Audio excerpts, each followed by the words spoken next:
Bueno, vamos a continuar con las actividades. No sé si me escuchan bien o si me pongo el micrófono. Sí, se escucha bien. Está buenísimo. Bueno, la idea es ahora empezar, bueno, tengo que mirar acá, me olvido, porque quiero verlos lo que pasa. Quiero ver el Zoom, pero bueno, todo no se puede. Bueno, la idea ahora es, bueno, trabajar el tema de la investigación cualitativa. Esto está propuesto como un curso, pero no sé si es un curso. Después de que lo armé, me puse a pensar y creo que no es tanto un curso, sino como, bueno, una exposición que en realidad me gustaría que sea un intercambio y que todos podamos intervenir y que me puedan interrumpir cuando quieran. Eh, Como les ponía acá, la idea es trabajar un poco un panorama general sobre lo que es el desarrollo, cómo ha sido el desarrollo de la investigación cualitativa en el campo de la salud, partiendo de aspectos un poco paradigmáticos de lo que son los paradigmas de investigación, principales perspectivas teóricas y bueno, algunos aspectos vinculados al diseño, a los cuales no me voy a detener, o sea, no va a ser la idea hablar de cómo hacemos investigación cualitativa, sino más todo de estas cuestiones que le decía de paradigmas y teorías que la sustentan y sobre todo el vínculo cómo la aplicamos en el campo de la salud. Y sí charlar un poco sobre los desafíos para la implementación de la investigación cualitativa. Y bueno, esto que les decía, que la idea es que, nada, se sientan libres de interrumpirme y de hablar, porque siempre decimos que la investigación se aprende haciendo, y sé que todos ustedes tienen experiencia en investigación cualitativa aparte específicamente, y seguramente tenemos experiencias diversas que nada, que pueden dialogar y enriquecer un poco el intercambio.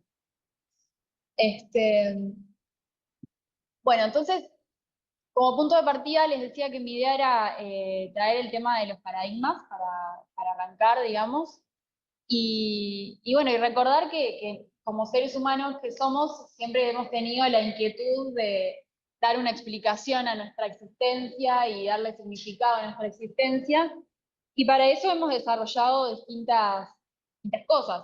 En la antigüedad existían los mitos, las religiones, eh, y bueno, la ciencia es una de estas formas que hemos desarrollado como seres humanos eh, para explicar un poco el mundo en el que vivimos y cómo nosotros vivimos en el mundo. Eh, y es una forma también de buscar y encontrar los significados. Hoy en día la ciencia es justamente la forma hegemónica en la sociedad occidental para explicar lo que entendemos como la realidad. Y bueno, nada, es solo una de las formas. Tenemos otros tipos de formas de maneras de explicar la realidad, yo que sé, a través del arte, por ejemplo. No es solamente a través del método científico, pero sí la ciencia hoy en día, como les decía, es, digamos, la forma hegemónica de explicarlo. Y en ese sentido, la investigación, tanto cualitativa como otros tipos de investigación, es la actividad básica de la ciencia. Es lo que justamente permite, bueno, vincular el pensamiento con la acción, y para nosotros que somos profesionales y muchos de nosotros docentes o también estudiantes y egresados de la universidad, es lo que nos permite también actualizar las tareas de enseñanza, actualizar los conocimientos, y bueno, un poco por ahí lo que es investigar. Les traía acá queda cortado, pero esta es una cita es la definición en realidad de lo que es un paradigma de investigación para Kuhn. Él dice bueno, que hay distintas, dentro de la ciencia en sí mismo, también hay distintas creencias y visiones del mundo y formas de trabajar que son reconocidas, y eso es lo que es definido como un paradigma de investigación. Y bueno, dentro de los paradigmas, digamos, hay como dos grandes corrientes que la idea es trabajarlas hoy un poco, que serían el positivismo, por un lado, y el comprensivismo o constructivismo, que explican, y son dos formas distintas, dos conjuntos, digamos, de creencias y visiones del mundo y formas de trabajar que son distintas y ambas están reconocidas por la comunidad. Por un lado tenemos, acá les traje una tablita que un poco trae como los aspectos en los cuales se diferencian estos paradigmas. Se diferencian desde perspectivas ontológicas de lo que entendemos que es la realidad, digamos, de cómo la definimos, también desde un punto de vista epistemológico, que refiere más a cómo entendemos esa realidad, y desde el punto de vista metodológico, que es cómo nos aproximamos y cómo construimos el conocimiento. Entonces, desde un paradigma positivista, se suele entender a la realidad como algo externo, como algo a explicar. Se trata de buscar relaciones de causa-efecto, hacer predicciones. Bueno, la realidad es algo que es externo a nosotros, que nos antecede. Y desde una perspectiva más constructivista, bueno, también les traje acá el pospositivismo, porque si se quiere es como una versión un poco actualizada y que relativiza un poco esa cuestión más dura del positivismo, donde, bueno, se entiende que sí, la realidad es externa y lo que tratamos es de construir conocimiento a partir más de procedimientos deductivos y de procedimientos lineales, pero se reconoce un poco más, se integra un poco más la cuestión bueno, de que las observaciones que hacemos de los hechos se hacen de un modo imperfecto, ¿no? Y bueno, y que parten desde una perspectiva teórica específica y de condiciones de investigación, de un contexto particular. Y bueno, y el constructivismo en realidad lo que busca y lo que entiende es que la realidad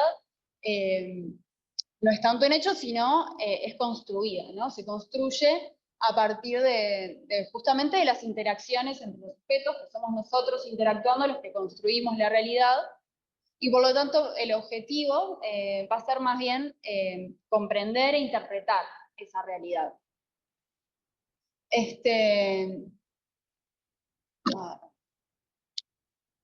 Sí, bueno. Entonces, desde la perspectiva constructivista, no va a ser la construcción de conocimiento no se va a dar desde un lugar más tan deductivo, sino que va a ser desde un lugar inductivo, de una forma inductiva, con procesos circulares y reflexivos. Entonces, teniendo en cuenta esto, vemos cómo, a pesar de que dentro de la ciencia, digamos, es como la forma hegemónica de construcción de conocimiento, también hay luchas, digamos, y distintas perspectivas que se pueden presentar como aparentemente opuestas, pero que no lo son o no son tan así. Y es por un lado la investigación cuantitativa, que es la que utilizamos para bueno, trabajar con datos cuantificables, y por otro lado, la investigación cualitativa, que es aquella que se interesa, como dice ahí, por los significados que le atribuimos como seres humanos a nuestras experiencias, tanto individuales como colectivas, y que, bueno, se aborda la realidad desde un lugar que no puede ser cuantificado.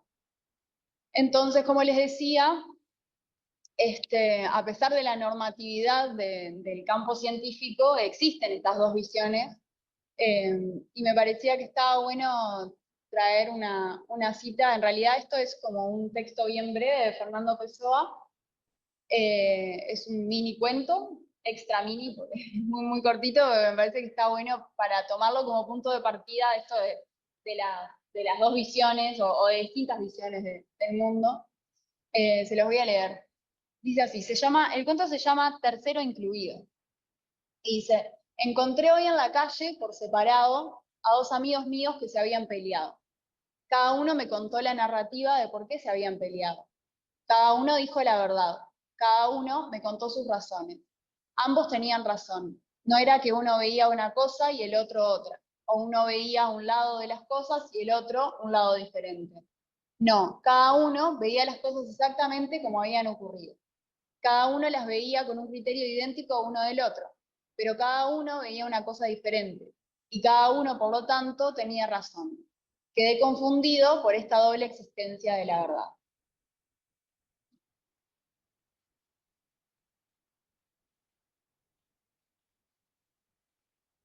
Y bueno, nada, me parece que está bueno incluso para pensar dentro de lo que es la propia investigación cualitativa, cómo las distintas perspectivas pueden generar distintas verdades, y que en realidad eso que consideramos verdad no es más que una construcción de conocimiento que se genera desde distintas formas, ¿no? Entonces, nada, traje esto como bajo el título de un viejo problema, porque en realidad esta oposición que les mencionaba de el debate, digamos, entre lo que es la investigación cuantitativa y cualitativa, usualmente se presenta más en términos de oposición que de complementación. Y bueno, en realidad hay múltiples niveles como implicados en la discusión entre lo que es un tipo de investigación y otro. Y es como dice ahí, a partir de, sobre todo del siglo XIX, que se consolidan las disciplinas científicas del área social, que el debate como que adquiere más fuerza, porque también toma más fuerza lo que es el campo de investigación cualitativo, que se diferencia en tanto una alternativa a la forma de comprensión de la realidad cuantitativa, y que termina apareciendo, digamos, como subordinado a lo que es lo cuantitativo. Y en realidad esta hegemonía de lo cuantitativo termina siendo un resultado bueno, de un proceso también de construcción de hegemonía, que básicamente la construcción de hegemonía es construcción de poder, ¿no? De poder legitimar un poder. Y bueno, y esto está sobre todo sustentado en el hecho de que en la investigación social y en la investigación cualitativa, lo que investigamos somos, digamos, el mundo social en el que estamos inmersos y nosotros mismos también. Entonces siempre se da mucho algo que después más adelante lo voy a traer, que es el tema de la ilusión de la transparencia de los datos, que se habla de la sociología. Porque bueno, no les dije, porque en realidad creo que la mayoría sabe, pero mi formación de grado es sociología, entonces un poco lo voy a tratar este tema más desde ese lugar. Y bueno, y se genera mucho en la investigación social algo que también se llama en sociología como sociología espontánea, que es esto, como esta capacidad de, bueno, como son cuestiones conocidas, y son las que hablamos, lo que investigamos son cuestiones en las que más o menos conocemos, porque estamos inmersos en este mundo social y estamos hablando de grupos quizás de grupos sociales que nosotros mismos en los que participamos o somos parte. Y bueno, se genera como esa sociología espontánea que está basada en todos nuestros preconceptos y todas nuestras prenociones, eh, que bueno, que no siguen, digamos, un proceso de vigilancia epistemológica, de reflexividad y un proceso de construcción científico de esas verdades.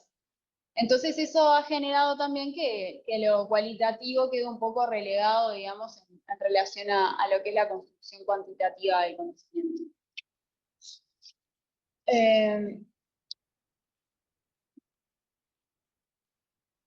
Bueno, pero en el último tiempo, digamos que podríamos hablar de que la investigación cualitativa ha tomado otra fuerza y otro desarrollo, sobre todo a partir de los años 80.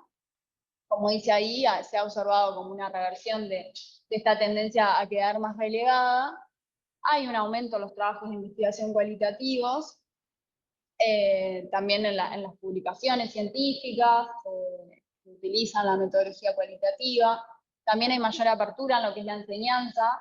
Eso se observa mismo en nuestra facultad, como en las últimas generaciones se ha incorporado aspectos de metodología cualitativa de lo que es la carrera de herramientas metodológicas, también la utilización de la investigación cualitativa en las tesis finales de grado. Se ha trabajado también en la unidad protocolo que arrancamos el año pasado. Entonces, bueno, esto señala, si se quiere, como un interés y un avance hacia más la complementariedad que esta cuestión que aparecía en un principio como antagónica entre una y otra metodología, ¿no? porque en definitiva son distintas perspectivas que nos permiten observar los fenómenos de distintos lugares. Entonces, en relación a eso, les traía como algunas falacias de lo que es el debate quanti-quali.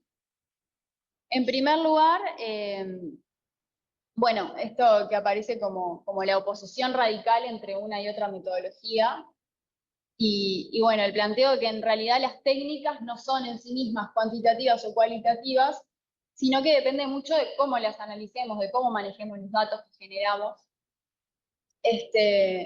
Y bueno, y esto implica un poco, como dice ahí, renunciar a la creencia de la pureza de los conceptos, que siempre que estamos trabajando en investigación cuantitativa también tenemos nuestros preconceptos, nuestras prenociones, estamos tomando decisiones teóricas y generando juicios que tienen una calidad, digamos, que son cualitativos.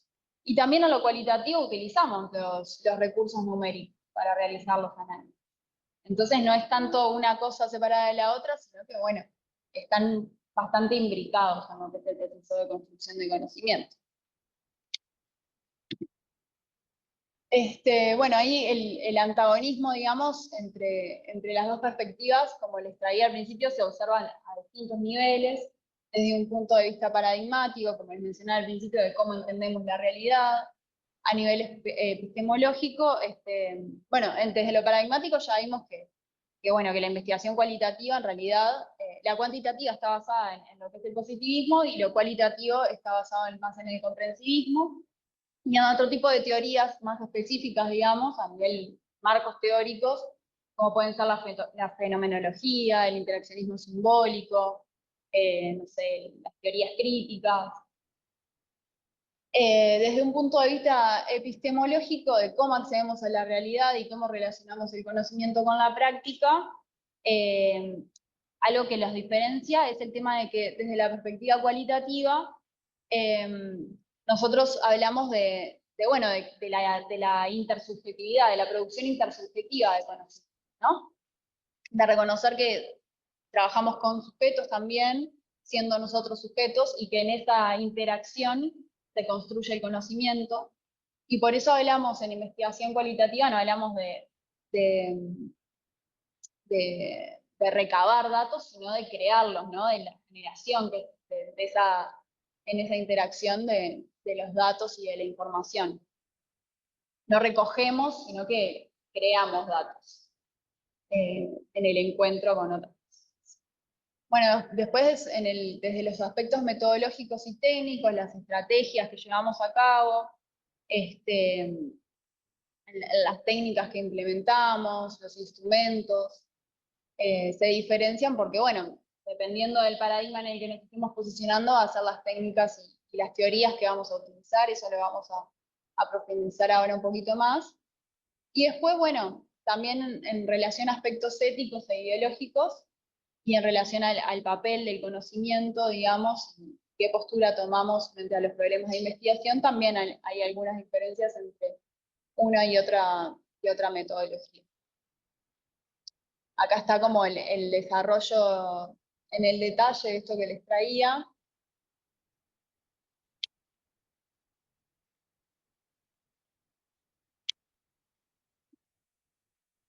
Y bueno, entonces en base a todas estas discusiones, digamos, es que podemos definir que el abordaje cualitativo lo que busca es profundizar en el mundo de los significados de las acciones y las relaciones humanas en un nivel de la realidad que no puede ser cuantificado a partir de ecuaciones medias, ¿no? Trabajamos bueno, con la construcción dialógica del conocimiento, se trata de un proceso más flexible y circular, digamos, donde lo que justamente queremos es trabajar con esto, con los significados y con la construcción de significados.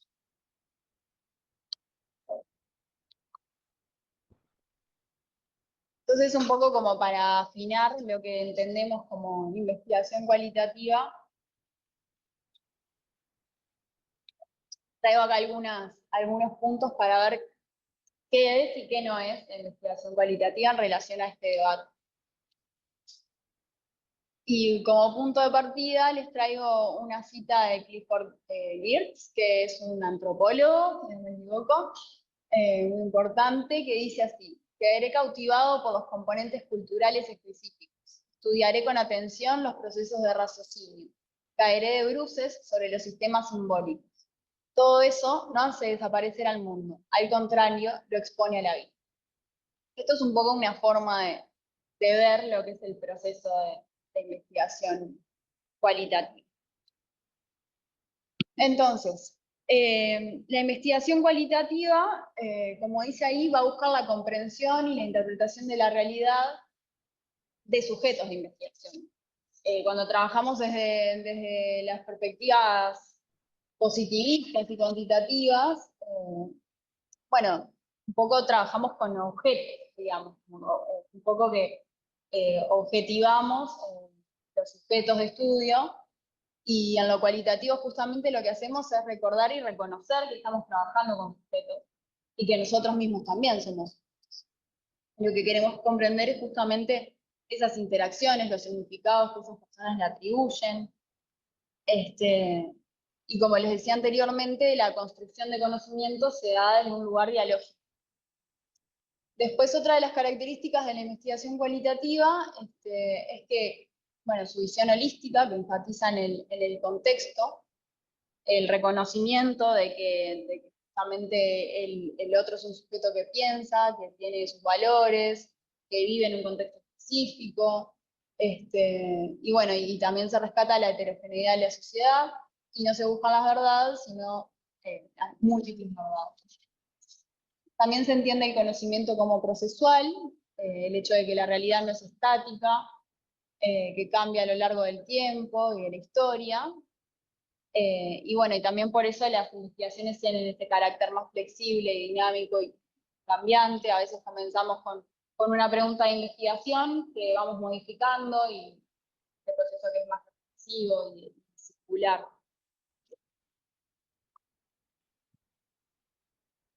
Bueno, también desde la investigación cualitativa, esta cuestión de reconocer que no somos neutrales nosotros, y que también cuando investigamos estamos parados en un lugar y tenemos nuestra propia historia, nuestras propias prenociones y conceptos que van a definir un poco también las elecciones que hagamos. Eh, Incluso definen lo que nos interesa estudiar y cómo conceptualizamos algo como un problema de investigación, porque todo problema de investigación en realidad parte de un problema de la vida cotidiana, eh, que eso, nosotros también estamos inmersos y tenemos nuestras nociones y nuestros preconceptos. Y eso es algo importante a considerarlo, digamos, y a poder explicitarlo en los procesos de investigación. Y bueno, y también otra característica que puede tener la investigación cualitativa es el enfoque hacia la acción y el cambio, que bueno, en realidad hay algunas perspectivas teóricas que incorporan el tema de la acción y la comprensión y la transformación de la realidad. Por ejemplo, la investigación acción participativa, que en un rato lo vamos a ver un poco. Y bueno, esto lo que nos complejiza, digamos, en nuestro trabajo y en nuestro rol es el hecho de, bueno, siempre preguntarnos y cuestionarnos y tener una reflexividad en torno al alcance de lo que estamos haciendo y las implicancias de lo que estamos haciendo cuando investigamos. Entonces acá lo que no es la investigación cualitativa, que muchas veces es más difícil de construir esto, digamos. La investigación cualitativa, como dice ahí, no es una simple técnica de recolección de datos, tampoco es una metodología útil solo cuando hay pocos casos, algo que pensamos, bueno, es sencillo, hay pocos casos, vamos a hacer algo quali, sino que también tiene su rigor metodológico, que es imprescindible y que va más allá de los paradigmas que estamos utilizando. Tampoco es una metodología que no precisa formación. Es necesario conocer los instrumentos y los criterios de calidad para poder llevar a cabo una buena investigación cualitativa. Y tampoco es una metodología en la que vale todo. O sea, también hay criterios y formas de hacer las cosas. en esto de la rigurosidad, que es uno de los desafíos que vamos a ver más adelante de la investigación cualitativa.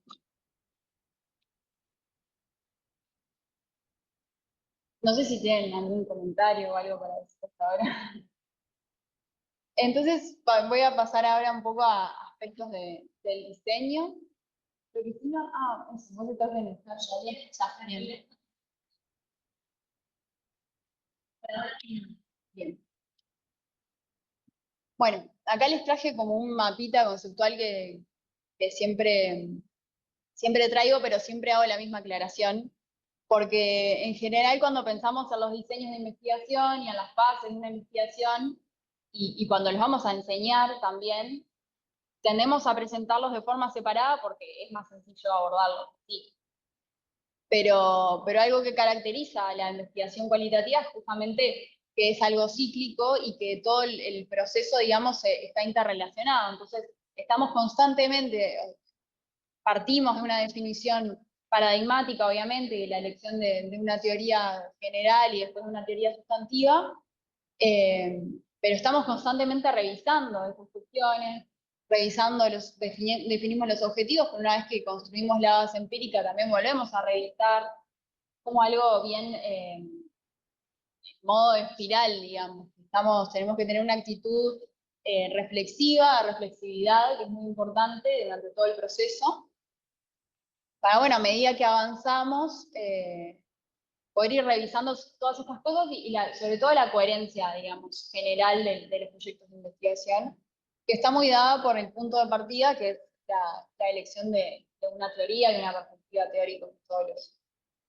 Pero bueno, este proceso se va dando, como les decía, de forma cíclica.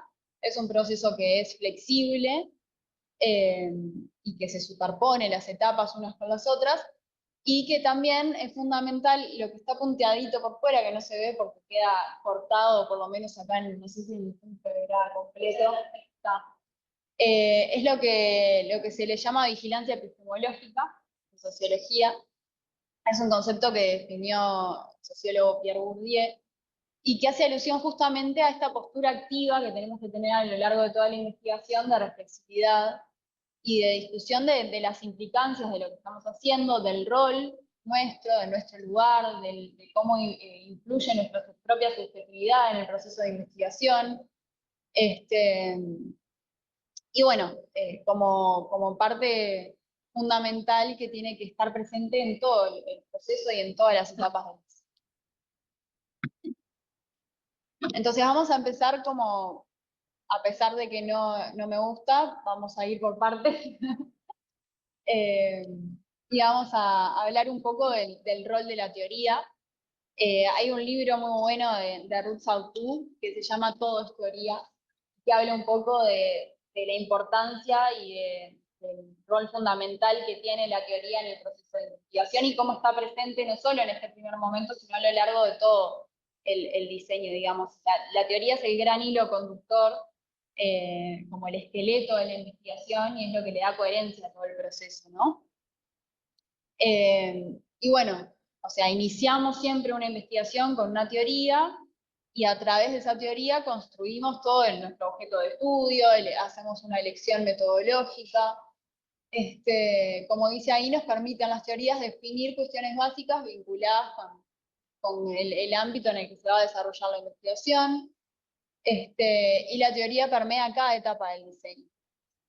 Ya que, bueno, después vamos a tener que ir revisando a medida que vamos avanzando en el proceso de investigación la coherencia entre las técnicas que vamos eligiendo, las formas de análisis que vamos a elegir, y la consonancia justamente con esa teoría sustantiva y general que guía todo el proceso.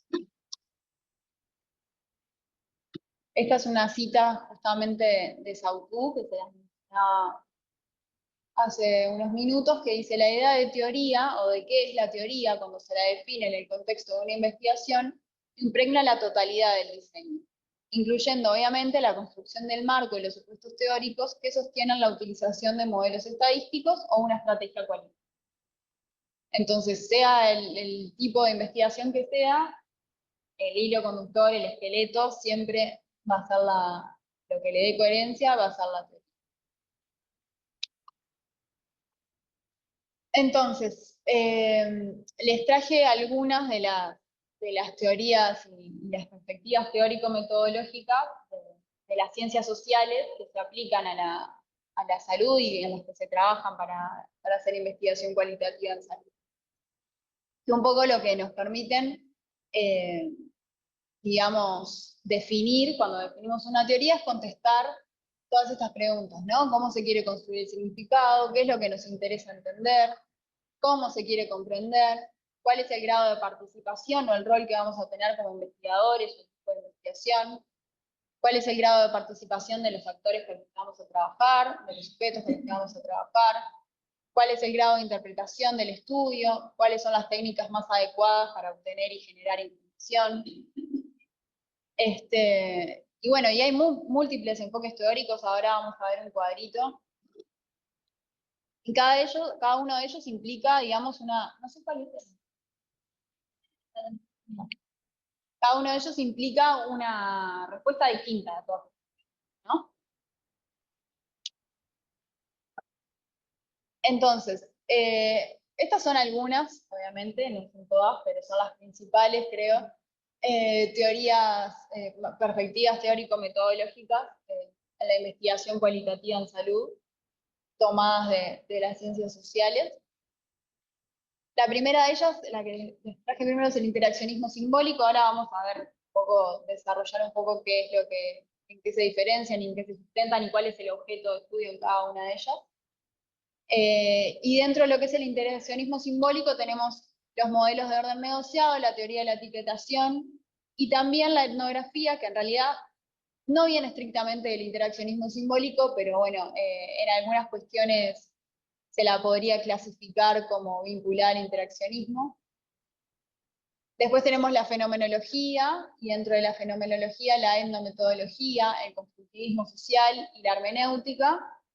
Y después las teorías críticas, que ahí tenemos el marxismo, la investigación acción participativa que les mencionaba antes, y otras teorías provenientes del feminismo, que en realidad, digamos, las teorías críticas lo que hacen es justamente incorporar la dimensión del poder como central. Entonces, vamos a ir un poco a lo que es cada una de ellas. El interaccionismo simbólico surge a mediados del siglo XX en Estados Unidos, un poco en oposición al estructuralismo. Es una corriente que surge en la Escuela de Chicago, y sus máximos expositores dentro de lo que es la sociología fueron Mead y Blumer, y lo que plantean, digamos, como ejes básicos de lo que es el interaccionismo simbólico, son, en primer lugar, que nosotros como seres humanos actuamos en base a significados que atribuimos a las cosas, y justamente lo que busca hacer el interaccionismo es tratar de interpretar y entender las interacciones entre las personas, examinando justamente los símbolos que se ponen en juego, y tomando como punto de partida el lenguaje. Entonces, también algo como fundamental y un concepto base del interaccionismo simbólico es que justamente esos significados que se buscan analizar son construidos en la interacción social. Y por eso, en esto de que la elección de una perspectiva teórico-metodológica después va a determinar qué técnicas utilizamos, podríamos decir que si nosotros entendemos que los significados se construyen en la interacción social, cuando queramos investigar vamos a querer observar esas interacciones y esas acciones que construyen significado. Entonces, cuando vayamos a elegir técnicas de investigación, sería más pertinente optar, por ejemplo, por la observación que por la entrevista.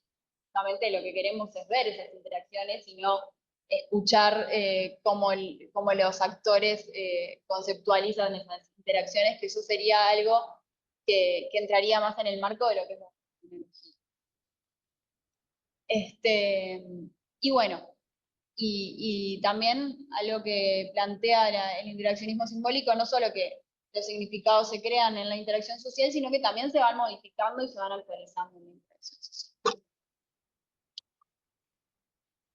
Esto era lo que les decía recién, y bueno, este último punto de cómo se van modificando los significados también implica, bueno, una comprensión y incorporar las cuestiones de la lucha por la definición de los significados y también las construcciones de poder y hegemonía.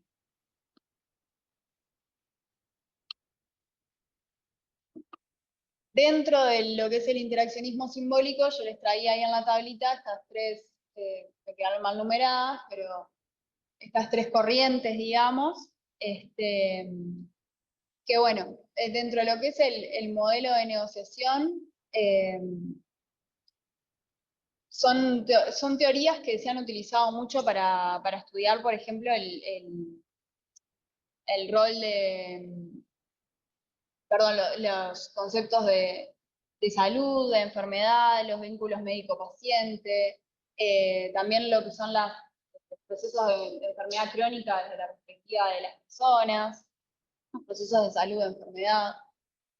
Después, en segundo lugar, tenemos la teoría de la etiquetación, que bueno, también aparece como el estudio de la enfermedad como una forma de desviación social. Y después, la etnografía, que es un enfoque teórico también que tiene bases en lo que es la antropología, en realidad, donde el objetivo es observar y comprender, digamos, las prácticas culturales y las interacciones y tradiciones de diferentes grupos humanos.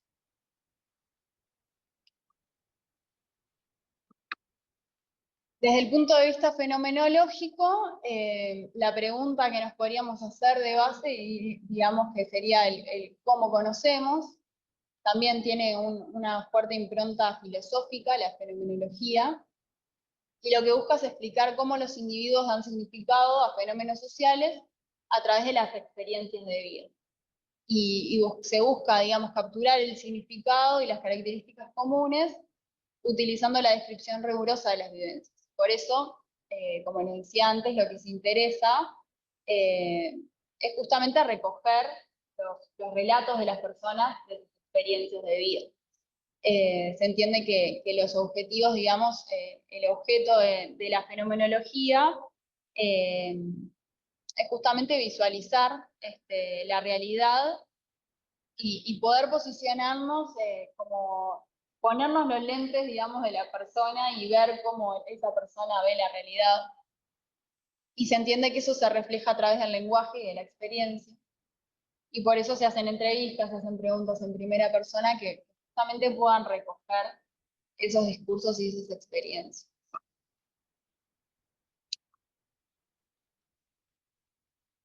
Bueno, dentro de lo que es la fenomenología tenemos la etnometodología, que como dice ahí, el interés es el estudio de los métodos por medio de los cuales los actores sociales logran sostener la cotidianidad y le dan sentido a las acciones. Se entiende que la realidad es algo producido y experimentado por los miembros y el objetivo es comprender cómo se produce. Y es desde la etnometodología que se favorece el desarrollo de los análisis conversacionales, porque se basa esto en el supuesto de que todos los seres humanos tienen un sentido práctico en base al cual ajustan sus comportamientos de acuerdo al entorno en el cual se desarrollan. Y que es ese sentido práctico justamente el que permite que nos hagamos todos.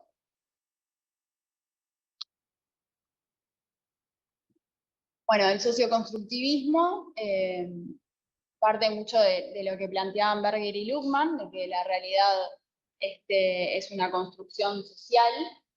Berger y Luhmann planteaban justamente la construcción social de la realidad, y que justamente está situada, digamos, en un contexto, en un lugar y un tiempo específico, que la realidad no es una entidad fija, sino que se va construyendo en ese contexto específico, y lo que se trata es de escribir, comprender y explicar el proceso de construcción de significados, y cómo se incorporan al lenguaje y a la acción de los actores sociales. Y por último, la hermenéutica, que lo que busca justamente es rescatar los contextos de producción de los significados. Y bueno, parte mucho del concepto del mundo de vida, donde se entiende que, bueno, que las experiencias de los individuos están ancladas siempre e influidas por el mundo y el contexto en el que viven. Como dice ahí, la comprensión es el resultado de la interpretación y está ligada al contexto histórico, social y cultural. Se trata de comprender el fenómeno en toda su multiplicidad mediante el lenguaje, que es justamente el portador de influencias culturales e históricas, y de comprender el mundo texto de los participantes e interpretarlo mediante la reflexión, a través de una interpretación comprensiva. Y por último, las teorías críticas, que son, como les comentaba, todas aquellas que incorporan la dimensión del poder como centrales, y teníamos, digamos, el marxismo como primer ejemplo de teoría crítica, pero también el enfoque metodológico de tipo participativo. Cuando utilizamos teorías críticas, como dice ahí, lo que nos interesa es estudiar cómo se construye el conocimiento desde el poder, digamos, y dice ahí que la organización del poder en la sociedad en general y en las instituciones en particular puede llevar a la explotación, la opresión y exclusión de individuos o grupos vulnerables, y por otro lado busca la manera de superar estas realidades a partir de la utilización de teorías críticas a través de la relación dialéctica con las personas oprimidas, con el objetivo de desarrollar conciencia sobre la opresión. La cuestión de la conciencia de sí y para sí que planteaba Marx. Puse una cita que dice: cuando la clase obrera deje de ser una clase en sí y sea una clase para sí, podrá liberarse de su alienación al trabajo asalariado. En particular, lo que es la investigación-acción participativa es un enfoque de investigación que lo que propone es incorporar el tema de la acción para transformar la realidad, pero es en sí mismo un proyecto político de cambio social, pero bueno, se apoya mucho en esta cuestión participativa, donde lo que se busca es superar la separación entre la persona que investiga y el sujeto que es investigado, generar una producción de conocimiento que sea, bueno, participativa y colaborativa. La idea, como dice ahí, es coproducir la realidad y el conocimiento.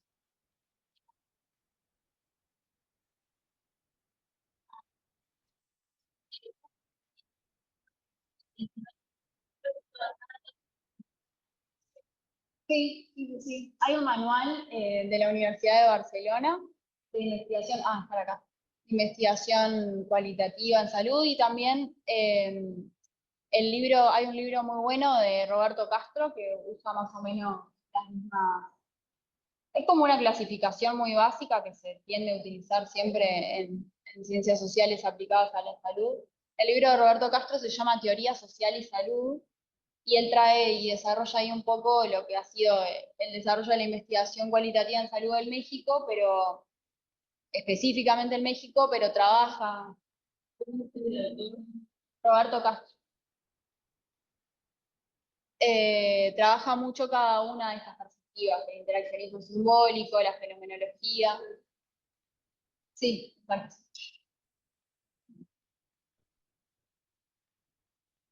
Bien, entonces me gustaba hacer esta diferenciación, digamos, porque estuvimos trabajando un poco con lo que son las perspectivas teórico-metodológicas, eh, y bueno, entender que justamente esto, ¿no? La metodología, por un lado, va a ser lo que definamos a partir de la elección de esas perspectivas teórico-metodológicas que vimos recién, y que van a devenir después en una elección de un método que ya hace referencia al camino específico que vamos a elegir para lograr, digamos, acercarnos a nuestro objetivo de investigación, y que a su vez eso va a definir también las técnicas, el plano más específico, que es los procedimientos de producción de información que están encuadrados justamente en este marco teórico que elijamos. Entonces acá les traje otro cuadrito, que acá queda medio cortado, pero no importa. En el punto de acá todos conmigo. Que son las principales técnicas de investigación cualitativa. También tenemos más, pero Igual creo que está bastante resumido. Por un lado tenemos las técnicas conversacionales, que van a ser las que desarrollemos, sobre todo si buscamos hacer algún estudio desde una perspectiva fenomenológica. Hay entrevistas que pueden ser de tipo individual, que pueden ser de distinto tipo, puede haber entrevistas en profundidad, estructuradas, abiertas o semiestructuradas.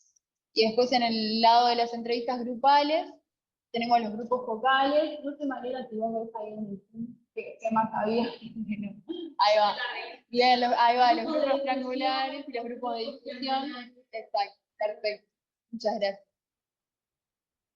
Después en las técnicas observacionales, bueno, se diferencian un poco por el grado de inmersión que como investigadores podemos lograr al hacer las observaciones. Tenemos la observación participante, que tiene una perspectiva que se le llama más EMI, que es cuando entendemos que la construcción de conocimiento se tiene que hacer no, ¿cómo se dice? Involucrándonos, tenemos que estar inmersos, digamos, en la realidad. Exacto, sí. O sea, tenemos como que meternos ahí y ser parte y construir desde ese lugar. Y bueno, y la observación no participante, donde en realidad, como investigadores, observamos como desde, desde afuera, entre comillas, la realidad. Después tenemos técnicas también que pueden ser documentales, que son la identificación y análisis de documentos, y podemos hacer análisis de distintos tipos de documentos también, documentos escritos o documentos audiovisuales. Y ahí abajo les puse el tema de la triangulación, porque, bueno, a pesar de que estas elecciones, digamos, de técnicas van a estar definidas mucho por la elección teórico-metodológica que hagamos, también es verdad que la triangulación puede ser un elemento que hace a la rigurosidad y a la calidad de la investigación, y que podemos combinar distintas técnicas para abordar una temática desde distintas perspectivas. Sí. Sí.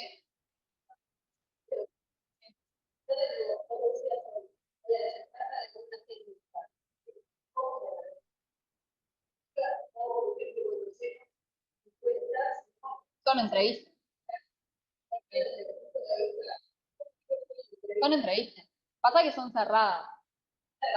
Es lo claro, son estructuradas. Ahí, Camila, ¿sabes qué? No escuchamos lo que se preguntó ahí en el auditorio. o si querés la repito, la vi. Mayra preguntaba una duda que surge cuando se trabaja con estudiantes en relación a las entrevistas. Y ella decía, me preguntaba si las entrevistas eran una técnica estrictamente cualitativa o, bueno, si podíamos decir que las encuestas en la investigación cuantitativa son entrevistas. Y yo lo que le contestaba es que efectivamente las encuestas son un tipo de entrevista. Además que son una entrevista cerrada, digamos, lo que se dice estructurada. Vieron que acá en el cuadrito, no sé, le voy a señalar acá, no sé si lo puedo marcar, Mariana, aparecen las entrevistas dentro de las técnicas cualitativas, que también se pueden hacer entrevistas estructuradas, o sea, que vos armás un guión que tiene todas las preguntas y que, nada, da poco margen, digamos, para salirse de ese guión, pero sí son preguntas abiertas, donde la persona puede contestar. En las encuestas tenemos muchas veces opciones de respuesta que restringen las posibilidades de respuesta de las personas. Pero sin embargo, incluso he visto análisis cualitativos, puede hacer análisis cualitativos de preguntas abiertas en encuestas. ¿Entiende? Es lo que les mencionaba hace un rato. En realidad se pueden superponer un tipo de investigación y otro, y están un poco imbricados, no es como una cuestión pura y que si es una encuesta vamos a hacer entonces un análisis cuantitativo, sino que, bueno, si tenemos preguntas abiertas en una encuesta, perfectamente podemos aplicar un tipo de análisis cualitativo para leer eso. Pero sí, nada, no sé si quedó claro o si María más, pero...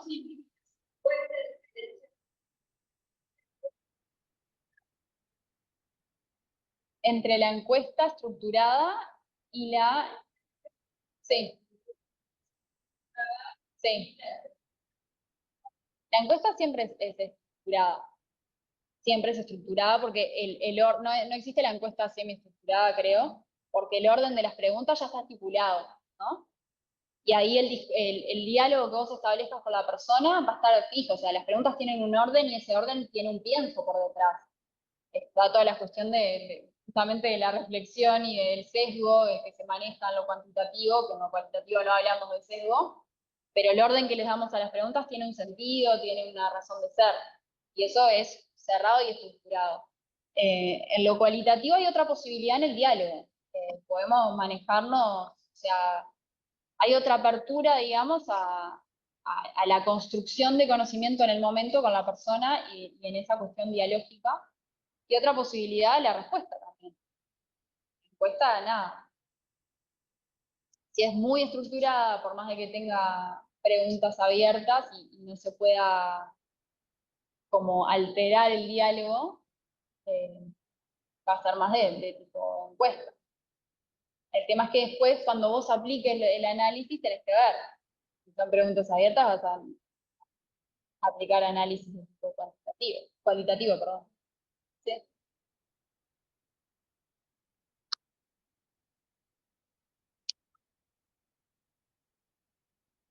Bien, entonces ahora quería bajar todo esto un poco a lo que es específicamente la investigación cualitativa en el campo de la salud. Y bueno, un poco, un par de acotaciones en relación a la utilización de la investigación cualitativa en salud. En primer lugar, que la investigación cualitativa en salud no se reduce al empleo del dato cualitativo frente al cuantitativo, sino que, bueno, justamente podemos trabajar en conjunto con las dos metodologías. Y bueno, se trata de un campo también de conocimientos y prácticas en el que se conjugan tradiciones científicas diversas para desarrollar conocimientos sobre fenómenos de salud o enfermedad, por ejemplo, desde un modo diferente al modelo convencional de hacer ciencia, que en salud tiende a ser el biomédico, el modelo médico hegemónico. Y bueno, la investigación cualitativa en salud justamente lo que nos permite es abordar y analizar críticamente los procesos de salud, de enfermedad, de atención y de cuidado, en tanto resultado de procesos interpretativos realizados por personas. También nos permite distinguir en investigaciones lo que son los procesos de enfermedad como procesos biológicos, de lo que son los procesos de padecimiento, perdón, que son en realidad las experiencias subjetivas en torno a la enfermedad. Y también podemos realizar análisis de los sistemas de salud y el marco asistencial más allá de lo que es el modelo biomédico, recuperando dimensiones subjetivas y comunicacionales que construyen el espacio de interacción asistencial. Hoy vimos algunos trabajos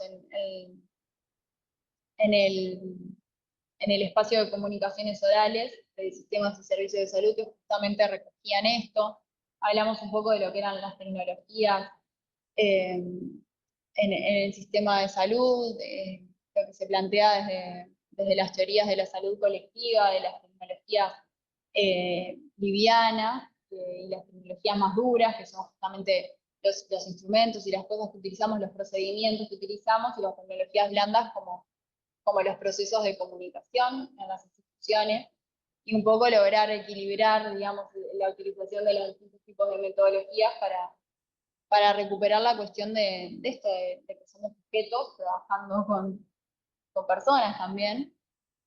Y bueno, las técnicas de investigación cualitativa nos permiten un poco ese tipo de aproximación. Acá les traigo un cuadrito de lo que es la aplicación de la investigación cualitativa en el campo de la salud y en el campo de la salud pública también, y cómo lo podemos aplicar, digamos, como un modelo propio y diferenciado, y por otro lado, como un modelo complementario. Y bueno, si trabajamos con investigación cualitativa, podemos justamente, lo que les decía, explorar prácticas de atención y cuidados de salud, entender los porqué de las conductas de los clínicos y las conductas de la población, analizar percepciones de los pacientes sobre la calidad de la atención y los servicios, analizar la cultura de la organización y la gestión del cambio, hacer evaluación de proyectos e iniciativas complejos, y desde un punto de vista complementario, entender por qué determinadas intervenciones funcionan o por qué no funcionan, mejorar la precisión y relevancia de las investigaciones cuantitativas, identificar las variables apropiadas para hacer medidas en diseños cuantitativos, explicar resultados inesperados de estudios cuantitativos y generar hipótesis susceptibles de ser probadas con investigaciones cuantitativas.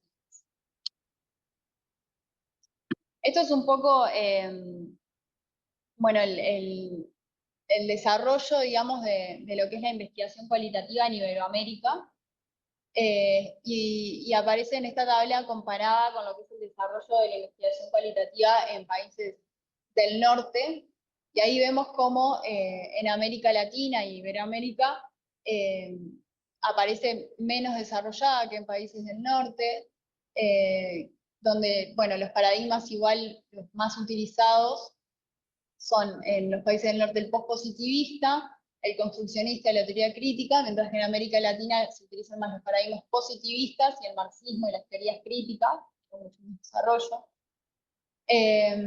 Bueno, los enfoques teóricos que se utilizan, el interaccionismo simbólico predomina en los países del norte, la fenomenología, el construccionismo social y el menor grado de la teoría social y crítica, mientras que en América Latina el estructural funcionalismo, el interaccionismo simbólico y ciertas versiones marxistas o neomarxistas.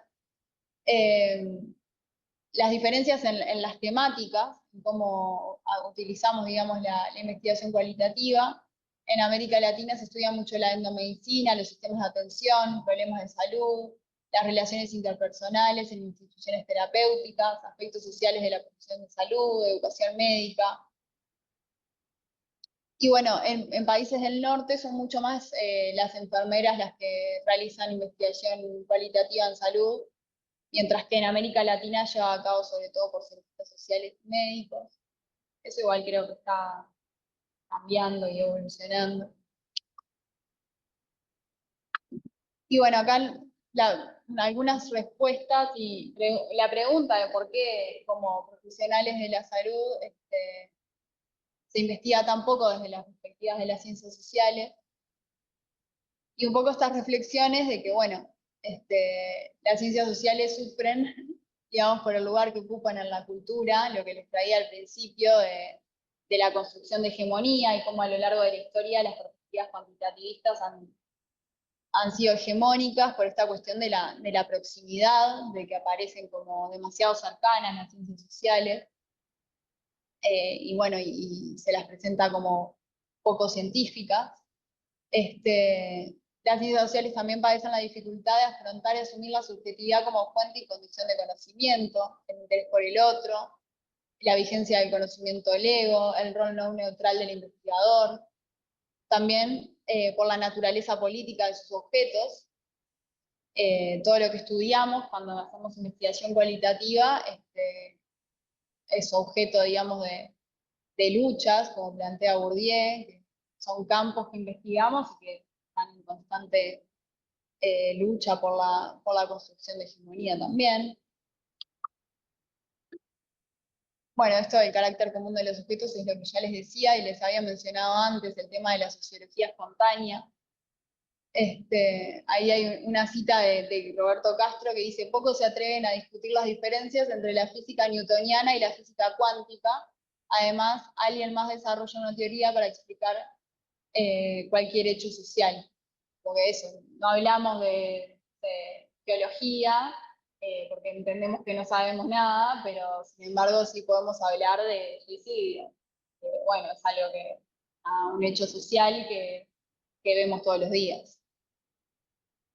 Y bueno, y el hecho de que la discusión en torno a si las ciencias sociales son ciencias o no, y bueno, el hecho de que el análisis va más allá del sentido común y la moda, cuentan con referentes teóricos y métodos de análisis especializados, se desarrollan construyendo sus objetos de manera rigurosa, mediante procedimientos controlables, aplicando una constante vigilancia epistemológica, que era lo que les mencionaba anteriormente, que es justamente esa actitud activa de reflexividad a lo largo de todo el proceso de investigación. También algo que plantea Castro es que las ciencias sociales son mal enseñadas o mal aprendidas por los profesionales de la salud, que muchas veces bueno, se hacen unas malas construcciones de los objetos, de las metodologías, y que los resultados tienden a ser poco sólidos. Y también que los estudios cualitativos están mal considerados en las políticas públicas, que a menudo están subordinados a los estudios cuantitativos e instrumentalizados por la institución que ejerce el poder en el área de la salud, en particular la industria biomédica.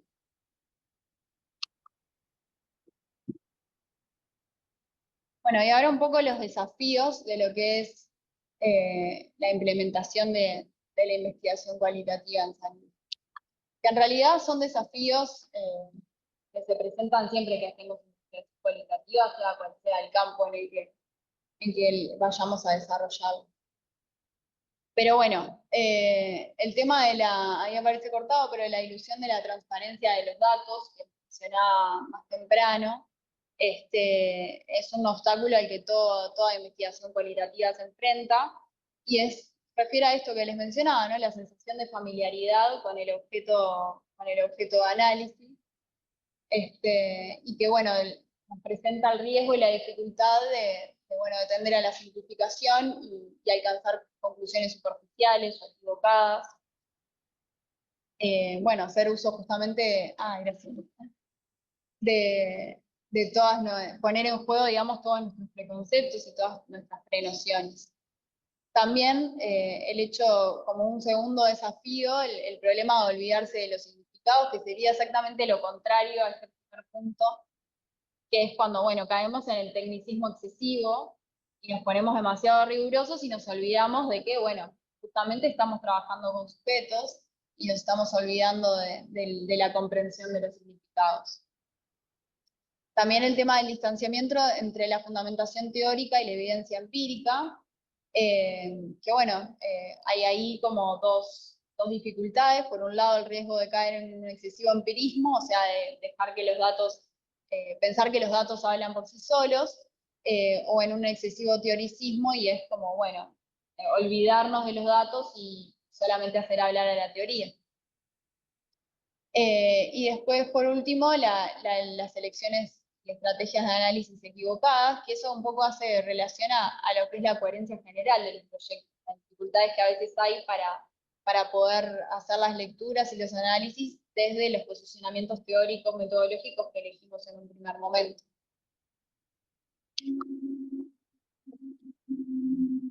Y bueno, otro de los desafíos que me parecía importante traer es la cuestión ética y los criterios de calidad.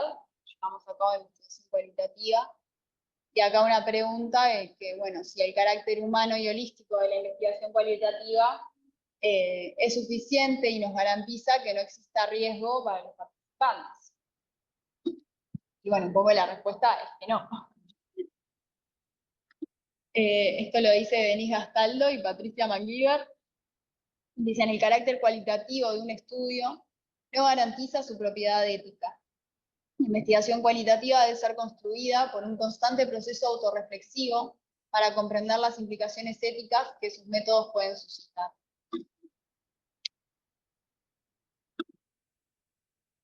Entonces, estos son algunos de los... Rafa, ¿vas a centrar un poco la presentación?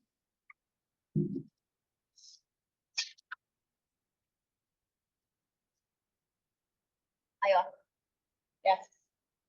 Bueno, retomando el tema de la ética en la investigación cualitativa, bueno, un poco admitir que la ciencia está cargada de valores, bueno, que ya por el propio acto de conocer implica un interés por la transformación y por la emancipación, y que lo que importa también es reflexionar un poco acerca de eso, ¿no?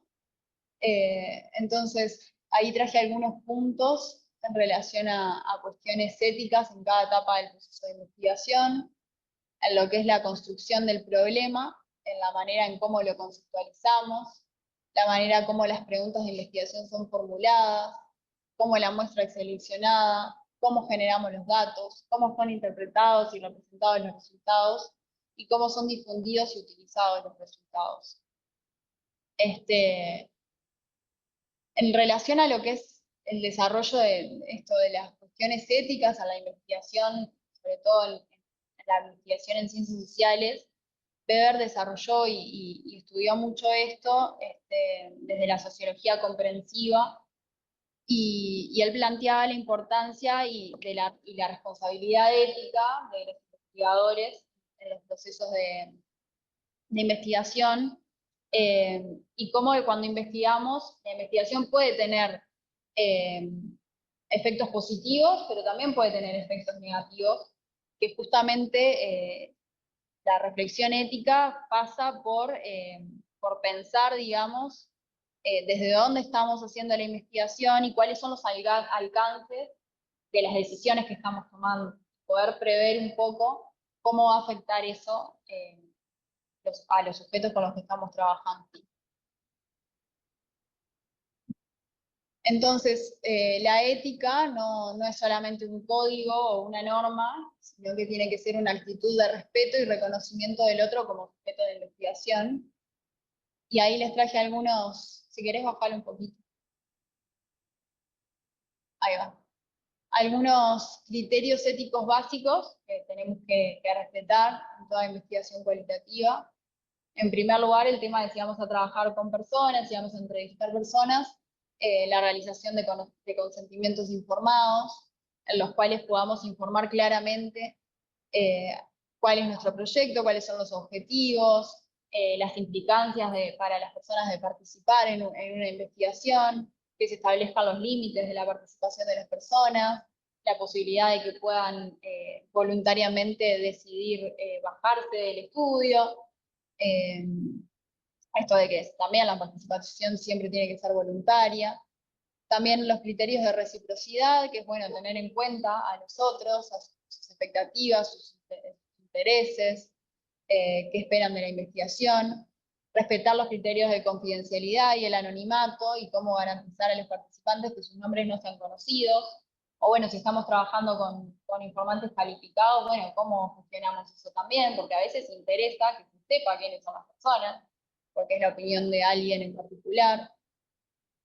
Y después también el principio de retorno social de la información, esto de, bueno, no ir y extraer con una lógica extractivista, no extraer información que sirve para nuestros intereses y no devolver eso a las personas, porque en esto un poco era lo que les planteaba que plantea Weber, ¿no? De que cuando estamos investigando tiene alcances y tiene consecuencias. Las preguntas que hacemos, vos, Fabricio, traías ayer un testimonio de una persona alcohólica, una mujer, que en una entrevista había logrado identificar y expresar algo en relación a las causas, si se quiere, de su patología, del alcoholismo, de su padecimiento.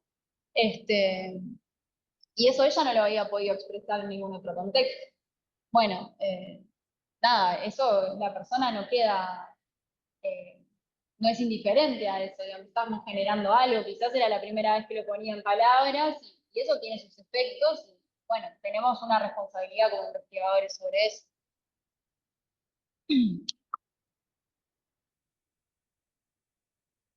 Bueno, esto también como la rigurosidad, digamos, dentro de la investigación cualitativa, el hecho de que muchas de las investigaciones se centran en los resultados y pocas veces damos cuenta de lo que es el proceso y las decisiones metodológicas que vamos tomando a lo largo del proceso de investigación, y que eso es muy importante y hace también a la calidad de la investigación cualitativa. Entonces se recomienda mucho llevar memorias, digamos, o bitácoras de investigación a las que podamos ir poniendo en juego el proceso de vigilancia epistemológica y de reflexividad, y bueno, cada decisión que vamos tomando, poder explicitarla, justificarla, explicar por qué la tomamos, qué implicancias tiene, hay, como dice, los motivos y las implicancias teórico-metodológicas de cada decisión que vamos tomando a lo largo del proceso. También una actitud de reflexión sobre la ética de la investigación, y concretamente en la etapa de trabajo de campo poder reflexionar respecto de las técnicas y los resultados, la coherencia entre la información que recogemos y lo que estábamos buscando. Muchas veces en las entrevistas, a mí me ha pasado de leer entrevistas que se van por las ramas y que se olvidan de cuál es su objeto real y su objetivo, las cuales fueron las categorías preliminares, sensibilizadoras, cuál es el punto de llegada teórico. Entonces acá les traía algunos ejemplos de cosas que podemos hacer también para garantizar la calidad de la investigación cualitativa.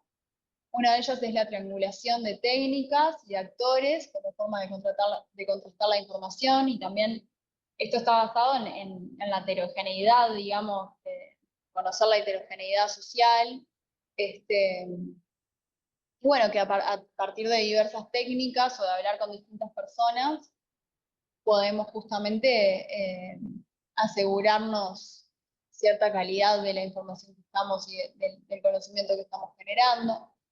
También la realización de los juicios de expertos, que consisten básicamente en hacer intercambios con otros académicos que conozcan del tema, que nos den la opinión sobre los avances de la investigación. Después también las instancias como esta, de validación con la comunidad académica, compartir los resultados de las investigaciones, a partir de conferencias, talleres, eso siempre, y publicaciones, ¿no? Y también otro elemento que muchas veces relegamos y olvidamos es el tema de la validación de los resultados con los participantes de la investigación, de poder realizar devoluciones, intercambios y también hacerlo como parte del proceso, ¿no? Y estar abiertos también a los comentarios y a los cambios que las personas con las que charlamos puedan tener para acotar, porque muchas veces lo que estamos diciendo puede ser que no refleje lo que ellos querían decir. Y bueno, acá hay un cuadrito, digamos, que compara un poco los criterios de calidad, que en realidad los criterios de calidad en la investigación como que han ido evolucionando mucho. Se pensaban mucho desde una perspectiva positivista y cuantitativista, y bueno, y eso ha ido avanzando con el tiempo. Y ahí hay como una tabla que compara para que entendamos, porque a veces tenemos más claro el tema de la rigurosidad y la calidad en lo cuantitativo y no tanto en lo cualitativo de estos puntos, ¿no? Lo que es la validez interna de una investigación, lo que se entiende como validez interna en una investigación cualitativa, es lo que en investigación cualitativa le podríamos llamar credibilidad. Después la validez externa refiere a la transferibilidad y a la aplicabilidad de los datos. Hay algo de la investigación cualitativa que no tiene una pretensión de generalización de los resultados, pero sí es verdad que cuando analizamos un grupo social en un contexto social determinado, si la investigación es rigurosa y es de calidad, lo que estamos diciendo, digamos, puede ser, tiene como cierta perspectiva de universalidad, es decir, un cierto grupo social con determinadas características en un contexto específico puede producir determinadas cosas, y eso es algo a considerar. Después el tema de la fiabilidad en lo cuantitativo aparece como consistencia, auditabilidad y dependencia en lo cualitativo, y la objetividad como justamente el proceso de reflexividad. En lo cualitativo no hablamos de ser objetivos, pero sí de reflexionar a lo largo de todo el proceso de investigación sobre cuál es nuestro rol, cómo incidimos en el proceso, cómo influye nuestra propia subjetividad como investigadores, como grupos de investigación, en lo que estamos haciendo. Y reconocer justamente de que ninguna investigación va a ser neutra.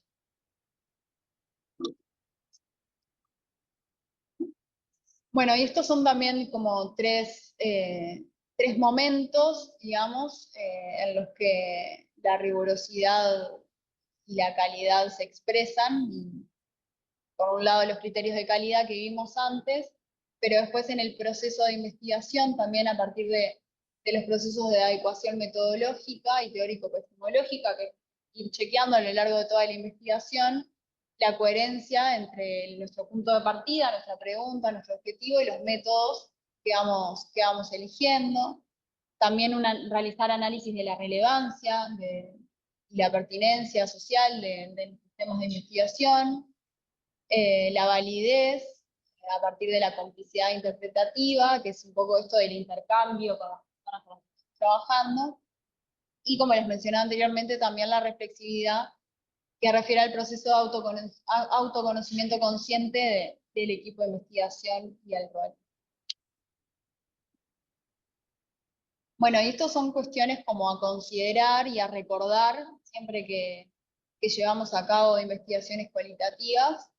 Primero, el hecho de que nos ubicamos en un paradigma de comprensión. También recordar que no existe un saber cualitativo que no sea contextualizado, que la búsqueda de significado se realiza tomando como base el lenguaje, como una expresión de lo social, que siempre estamos analizando narrativas orales o escritas, digamos, que son formas de argumentar, y que los actores de sus discursos realizan a su vez operaciones teóricas para mostrar su interpretación de los hechos. Entonces, cuando hacemos investigación, digamos, y cuando textualizamos el análisis, estamos haciendo una interpretación de una interpretación, y eso es algo importante a considerar. Y bueno, por ahí. Y después también, estos son como aspectos centrales y significativos de los paradigmas a la investigación social en salud, y la investigación cualitativa en general.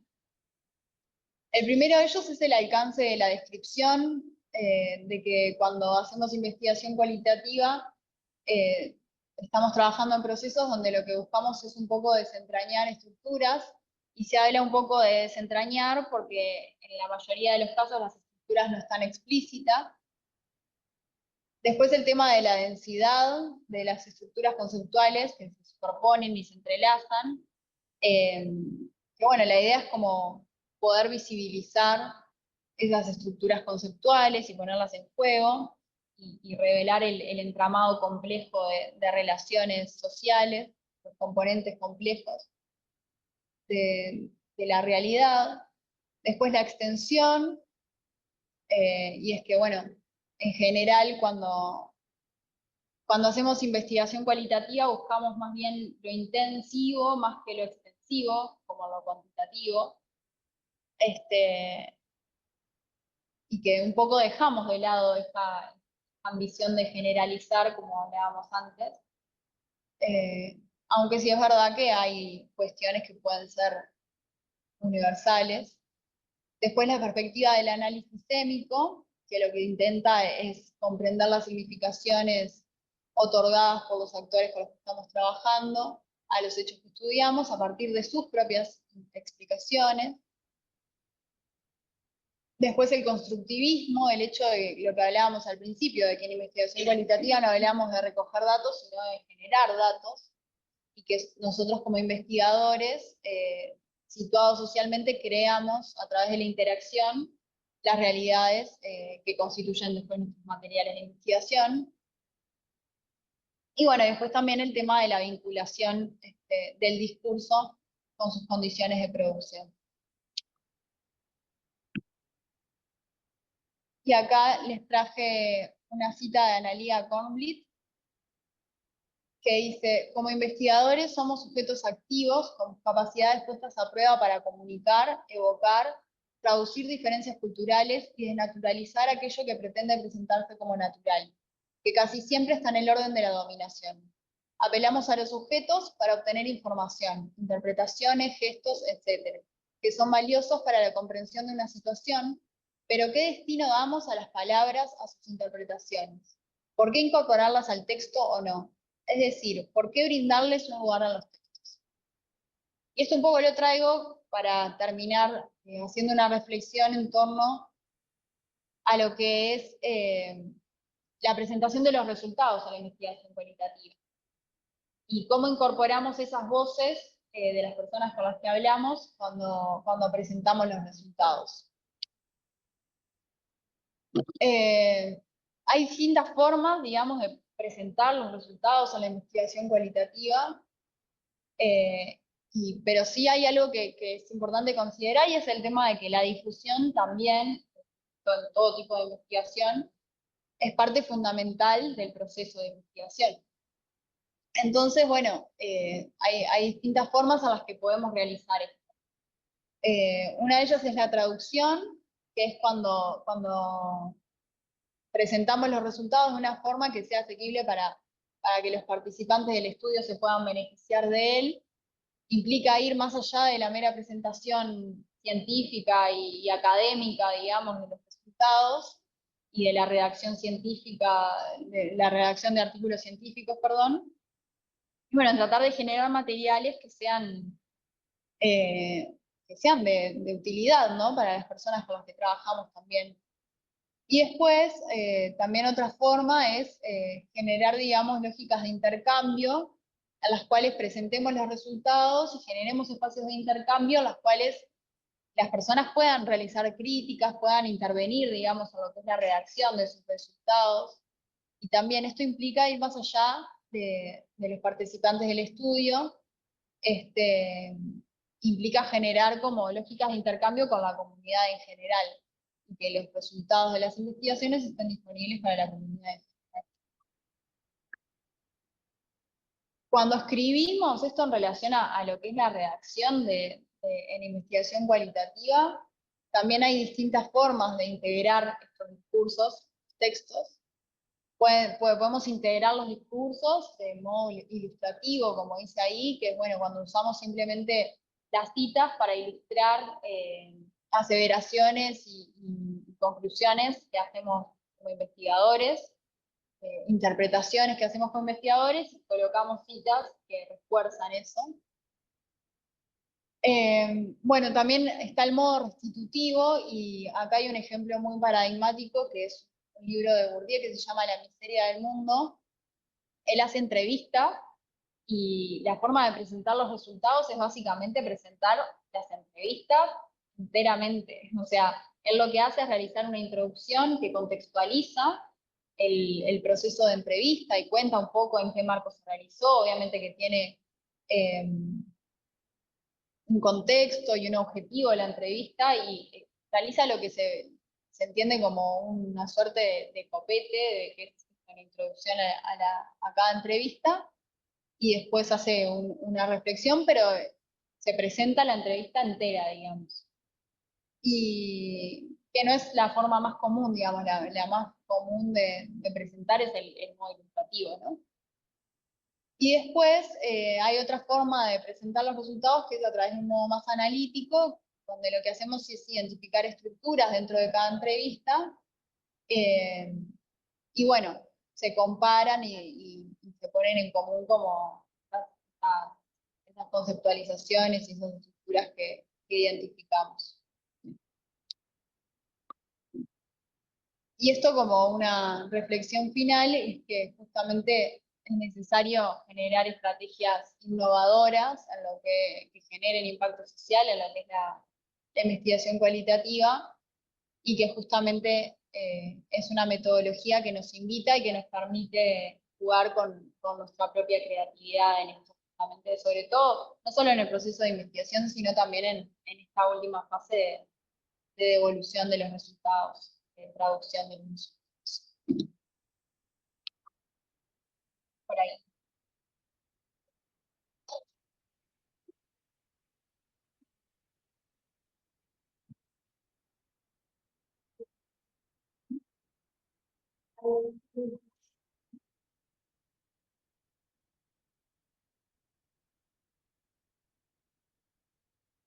Pareció muy claro, muy interesante. Y, no. Hay que escuchar su oración contrario, porque de lo contrario no, no.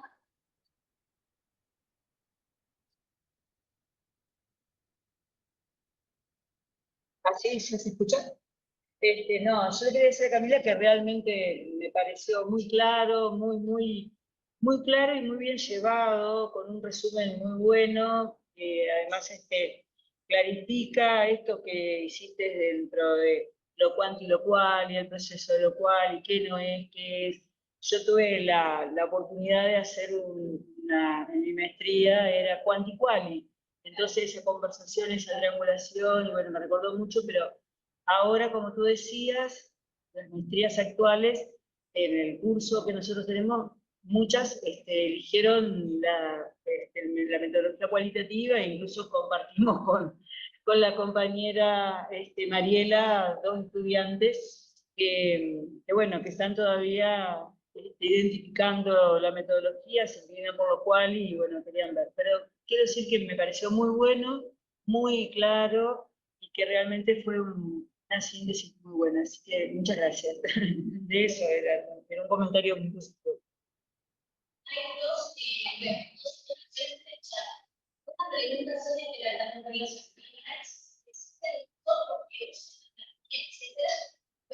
y por otra parte, Andrea consulta si recomendaría hacer una bibliografía para Sí, bueno, voy con la primera pregunta. En relación a los software, hay software, yo personalmente uso el Atlas Key, pero el Atlas Key tiene un problema y es que es un programa que hay que pagar. Tenemos una facilidad acá en la facultad y es que contamos con licencias de Atlas Key que están en la sala de informática, en algunas computadoras de la sala de informática, por lo que tengo entendido. No sé si están actualizadas, habría que ver eso. Y en la unidad de investigación tenemos una computadora que tiene el programa.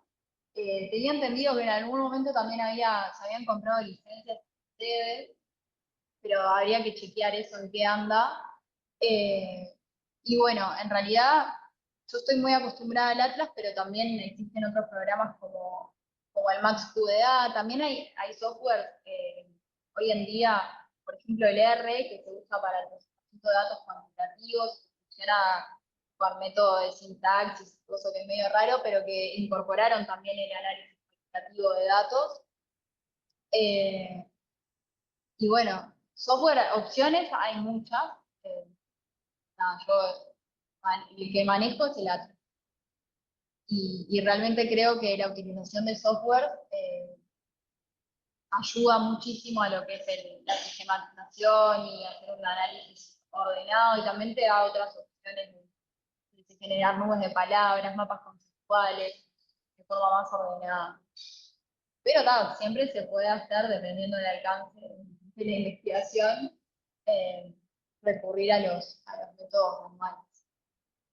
Y en relación a la bibliografía para las técnicas de investigación, sí, tengo varias cosas. No sé si quieren, me pueden escribir al correo y puedo pasar bibliografía de técnicas, porque hay un montón de bibliografías sobre técnicas de investigación cualitativa.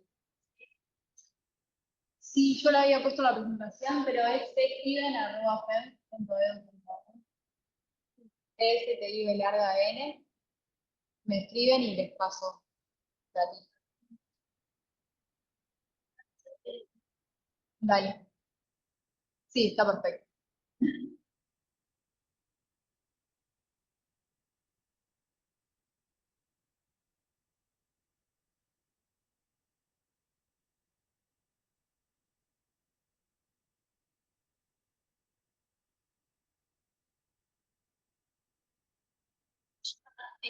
hacer la instalación.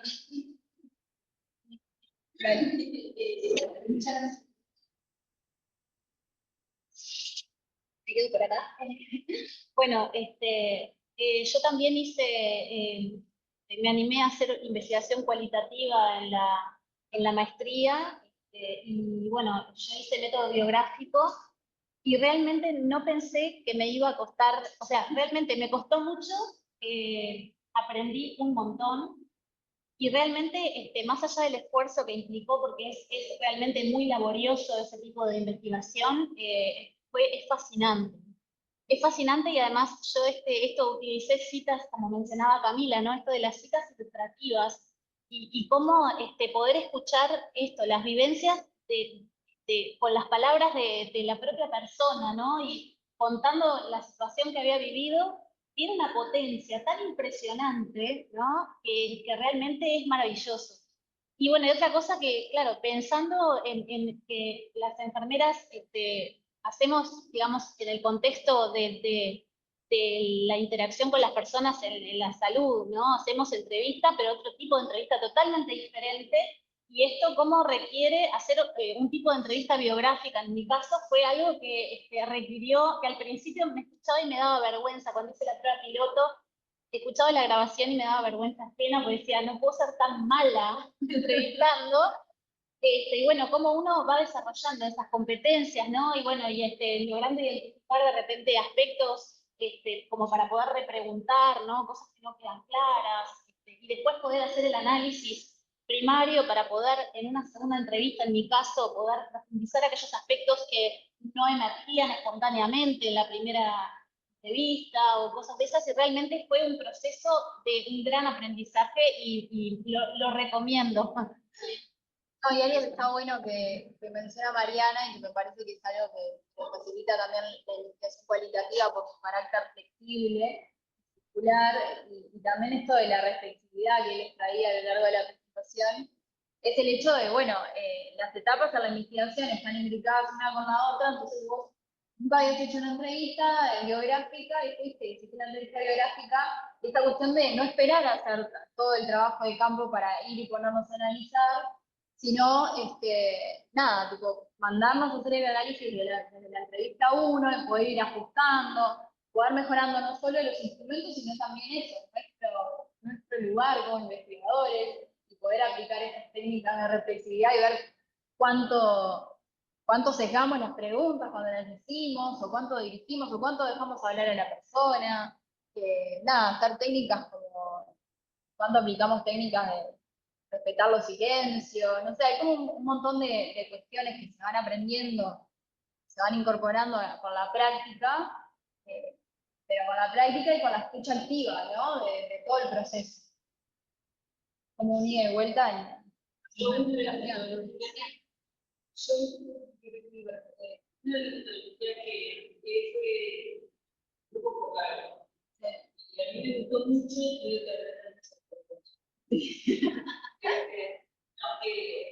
que yo, una de las metodologías que apliqué fue el grupo focal. Y a mí me encantó, tuve que estudiar mucho, aprender mucho, y cómo parece una cosa tan simple, pero requiere técnicas desde que observa, desde que escucha, desde que mira, cómo lograr el diálogo. Y yo me quedé con gusto a poco porque por razones de tiempo, de lo que duraba mi proceso de la maestría y los plazos, que me había costado mucho tiempo, me quedé con la sensación de que tenía que haber hecho otro grupo, o sea, que uno solo no bastaba, que tenés que tomar otros tiempos para que tú puedas, en base a eso, tomar otro, de pronto con con otras personas o con esas mismas cosas que te habían quedado y para trabajar.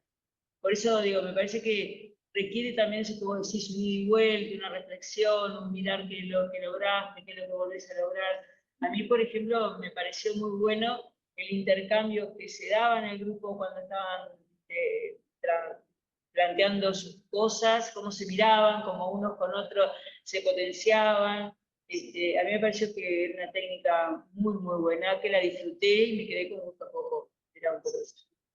Es muy buena y es muy compleja también de llevar a cabo. O sea, desde cuestiones logísticas, de lo difícil que es coordinar que 6 personas vengan. Claro, tenés que coordinar un número de personas que después por razones especiales ese día no van, no te quede, y bueno, tenés que tener un mínimo de personas para hacerlo, y entonces bueno, hay que coordinar muchas cosas.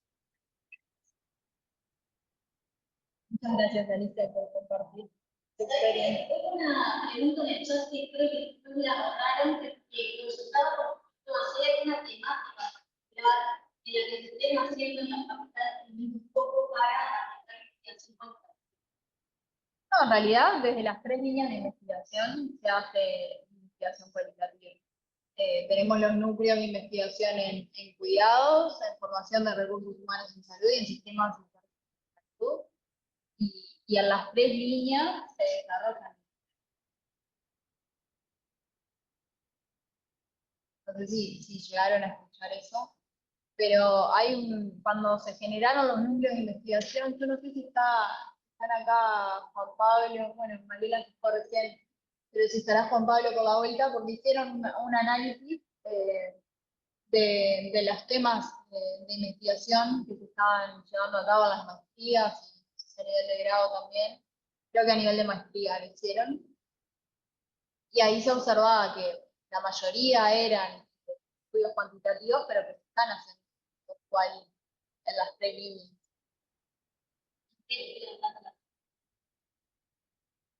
Bueno, vale.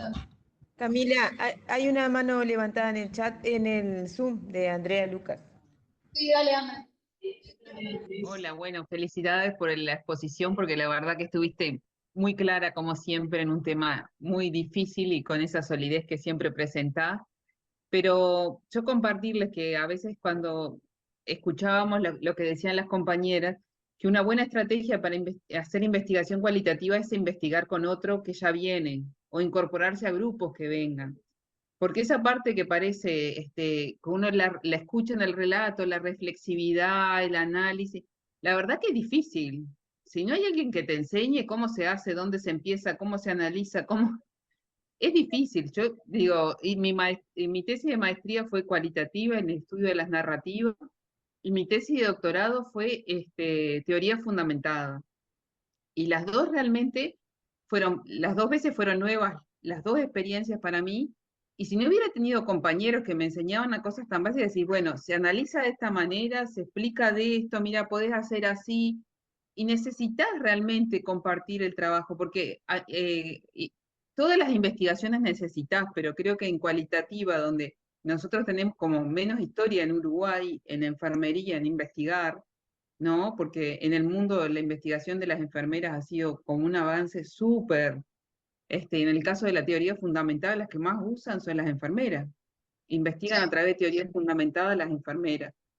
Pero realmente decirle a los que están iniciando y que esto les llamó la atención, que busquen grupos que hay en la facultad o busquen compañeros de otras facultades que hacen y se puedan tratar de insertar en grupos, porque ayuda mucho cuando uno se inicia también a mejorar la técnica, la calidad de la investigación, el proceso de aprendizaje, y realmente las primeras veces necesitas, en mi caso fueron los tutores y otros compañeros que por suerte encontré por el camino que me ayudaron mucho, pero que es viable y que sí se puede, y que buscar ayuda y referentes en esto hace bien para lograr y no frustrarse y decir esto es como inaccesible o es muy difícil o yo no voy a poder, que esas son las cosas que a veces nos paralizan. Entonces quería compartir eso porque creo que iniciarse compartiendo con otros y en grupos que se dedican es muy bueno. Sí, tal cual, Ana. Muchas gracias. Y también hacia la calidad, ¿no? De la investigación, en esto de que estamos interpretando. No sé, me imagino como si nunca hicimos una entrevista, ¿cómo sabemos cómo hacer la entrevista? Muchas veces está bueno, yo por lo menos aprendí también viendo entrevistas.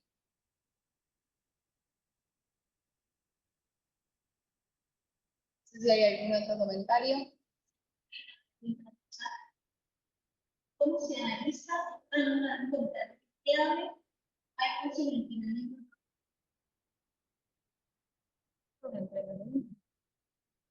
Es una ¿Hay cursos de entrenamiento al análisis? ¿Es una pregunta o es Hemos hecho desde la unidad de investigación, hemos propuesto, es una pregunta. Desde la unidad de investigación se han hecho cursos de educación permanente, de análisis específicos, de análisis cualitativo, que los propusimos para este año, los presentamos, que seguramente si hay fórum, salga. Va a haber cursos en educación permanente.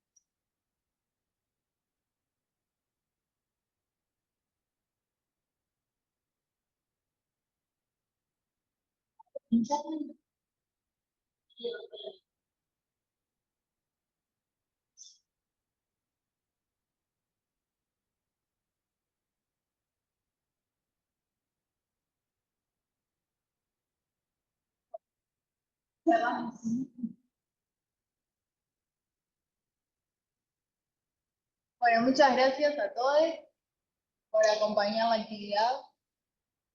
Y bueno, ahora en unos minutitos arrancamos con la actividad del prorectorado de investigación. ¿No? Así que quédense por acá.